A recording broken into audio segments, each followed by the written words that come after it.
Come on, kitty. Come on. Come on over. Come on. Come on, kitty. That's a good kitty. Here, you want to touch my feet? Hello. This is Mario Farina. Today I'll read you a story called With These Words I Give You My Heart. This is the picture at the front of the story. The story is available in Smashwords, www.smashwords.com. It's free for the downloading and for the looking and reading. There are also many other stories there that are free for downloading and reading, and you're welcome to do this. www.smashwords.com. With these words, I give you my heart. Harold came out of the den saying, "Look, Rosie, the photo came out very well. Both of us have exactly the same smile. And our eyes exactly the same color. That proves we were meant for each other," responded Rose. "I love the picture that Jeff took." "Well, I did my part too," suggested Harold. "There was a lot of background that I cropped so that it would not show, and that the picture would show only you and me." "I'm glad you left the shed in, honey. It gives us incentive to do something about it."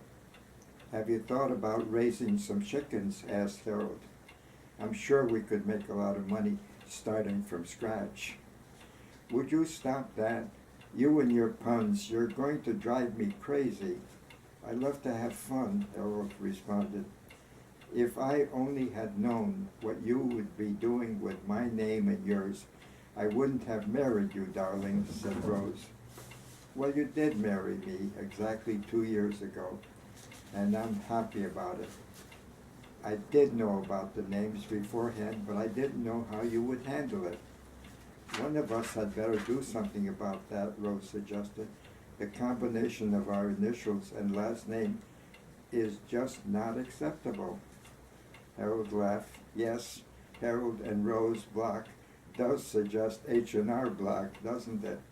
Maybe we can make some money doing tax returns." "Will you please stop all that joking around, honey? I enjoyed the anniversary picnic very much." "Well, it was your idea, Rosie," commented Harold, "but it was a good one, I have to admit. And it was a good time to announce our coming event in the spring," said Rose. "We made a good selection for a home," said Harold. "It's old and a little run down, but it's hugely expandable. We will have no trouble at all with building a family." "It's not too far out in the country," said Rose. "Near enough to Albany so that I have no trouble doing the shopping when it's needed. I'm so glad that you always come with me." "Well, with only one car for now, what else could we do?" smiled Harold. "But I do love shopping with you." "I'm so glad we got married," said Rose. "You probably don't know this, but it was not an easy decision for me, but I'm glad I said yes." "Why do you say it was a hard decision?" asked Harold. "You haven't told me that before." "You were always joking around. Everything was funny. I enjoyed your sense of humor, but didn't know if you were serious enough for me. I have since learned that you can be serious when you need to be, and you can be funny when you want to be. That's a wonderful combination. Is that why you hesitated when I asked you to marry me during our big date at Au Milieu du Monde in Albany?" Harold asked. "Exactly right," responded Rose. "I thought I had handled that pretty well," said Harold, "with the flowers and the stretch limo and all." "You succeeded with that for sure. It was a big surprise to see that huge automobile arriving with you at the wheel and the chauffeur sitting beside you in the car. I just wanted to see what it was like driving a huge vehicle like that," responded Harold. "This was my chance. The chauffeur didn't mind, and he did take us back to our homes from the restaurant. Everything was beautiful. You had everything arranged at the restaurant," Rose added. "There were flowers on the table, and a wrist corsage for me, a bucket with champagne. It certainly was a glorious dinner. Pheasant under glass, escargot. I'll never forget it. That was when I asked you to marry me, said Harold. You didn't say yes right away. I had expected you would. I've told you the reason why I didn't say yes right away, but you did something that allowed me to make the right decision very soon after that.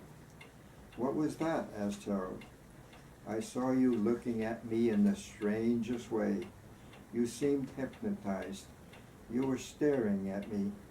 Then you rose from your chair, walked over to where I was sitting. You whispered in my ear, I love you, and kissed me. The restaurant was chock full. People all around saw what you did, but you seemed to ignore them completely. That's when I knew that you were the right person for me. Where I was concerned, dear one, there was no one else in the room except you. People were smiling, and some were clapping, and it was the kiss that made up my mind. It was then I answered your question and said to you, yes, Harold. Dear Harold, with these words, I give you my heart. Thank you for looking. Thank you for listening. I hope you liked the story. Tomorrow, I'll have another story for you.